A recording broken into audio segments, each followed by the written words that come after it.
Big deal now. Kids on social media. Kids can't be on social. If your kid has a problem because they were on social media and got suicidal and depressed, you're the problem. Parents have to be parents. My grandkids weren't allowed to run roughshod on social media just to shut them up. I've seen people literally hand a cell phone to a 4-year-old just to keep the kid quiet.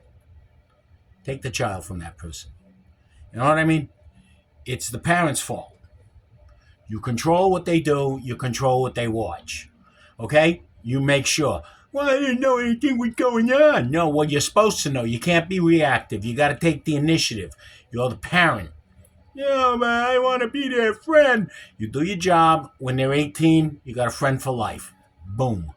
Period end. Very simple stuff. I used to teach little kids martial arts back when I was still a full human being. And I started noticing these kids had no concept of the word no. They learned it pretty fast. Because like I told one kid, what are you going to do? You're going to go call the cops and tell them somebody was getting physical with you? And they were going to say, where did this happen? You'd say, at karate class. The cops will laugh you out of the building. Hey, were anybody watching? Yeah, all the parents were sitting right there watching. But the thing I noticed, all these parents at the time, this was 2002, 2003, they were the first generation to be from the, I'm going to call 911 on you if you keep yelling at me and disciplining me. And parents like, ooh, don't call 911 on me. And more times than not, it was because they didn't want to be embarrassed in front of the other pathetic fucking parents who were like, hey, no, please don't. I was told that once. You know what I did? I handed the phone to the kid. I said, make a call. And you better like the foster home you're going to because you're not coming back here. The response was, bah, handed me the phone back. I said, now get in your room. One day I was at a medieval fair. And I was with a date. And there was, I see this father and mother with a little girl in a baby carriage. And I'm looking, and the father's going, get over here, get over here. And I look the direction he's looking, and about 15 feet away from him is this little 5-year-old shit. And he's not even looking at his dad. He's like this. No, you talk to me like that, I'll call 911 on you. And I couldn't take any more. I looked at the father, and I said it loud enough so that little pube could hear. I said, you want me to take him? I said, I got a place where I take care of kids like this. Do you want him to come with me? Boom, that kid ran to his father, sucked up and hugged the old man's leg like there was no tomorrow. The father looked at me and goes, thank you. I just said, teach him right.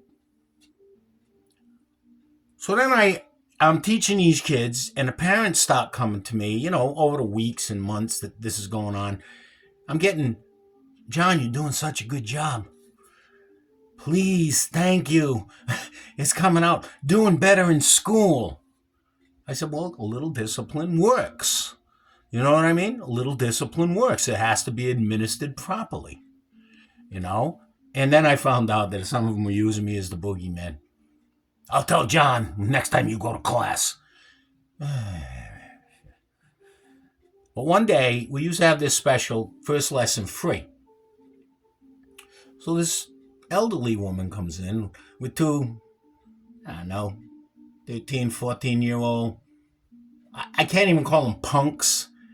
They were just a product of the new generation. They got their hands in their pockets and they come walking in. They obviously didn't want to be there.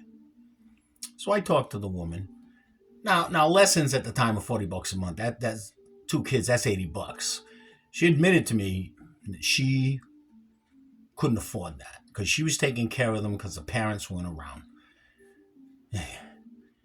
So I look at these two. I said, all right, you get your free lesson. The woman sits down and watch.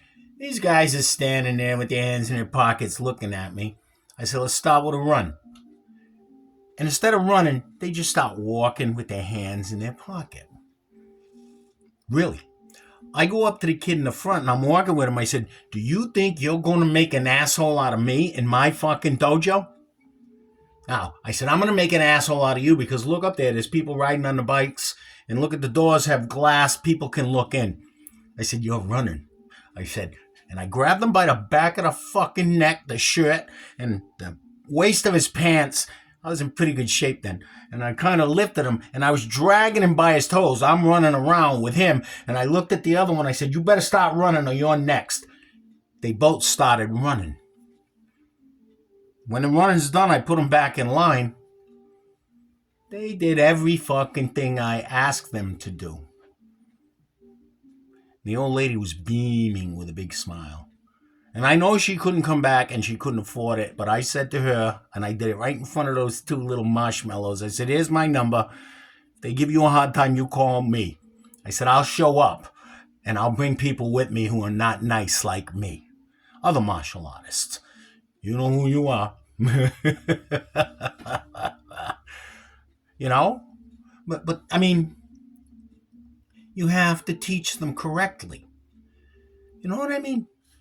And like I said, I want to be their friend. No, you want to be their parent. Right? And I'm going to end on a happy note. I was scrolling through social media, and there was this guy, and he said, if Donald Trump told every illegal migrant that if you vote Republican, I'll make you a citizen, watch how fast the Democrats wanted to throw him out of the country. That would be the biggest eye-opener and exposure to who that party has truly become. I'm sorry, I used to vote for them all the time. Until they change and switch over and go back to being somewhat sane, no. And now look what happened in Minnesota. You know, ICE is in a bunch of states. They're in a bunch of states, but that's the one going crazy. And they started going crazy right after all that fraud shit come up. But if you look at what's going on now, Trump and these guys, Walls and Frey, are talking.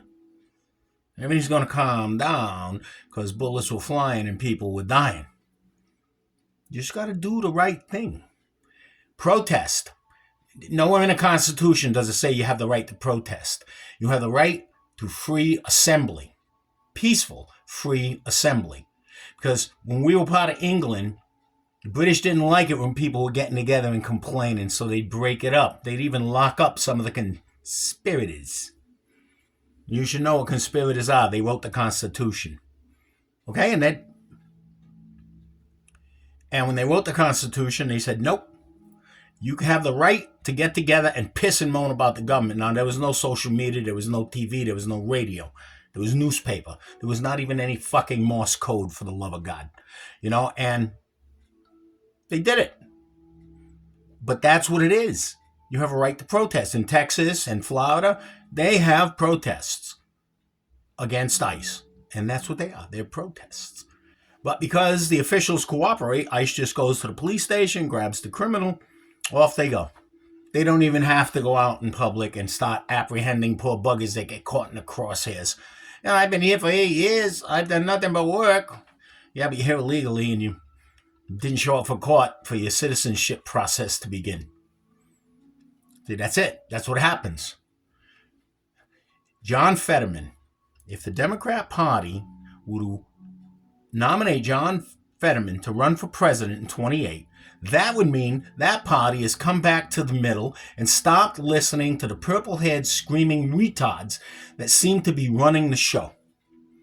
So, you think about all that. You know? Let me know what you think. Not like I give a fuck, but let me know what you think anyway.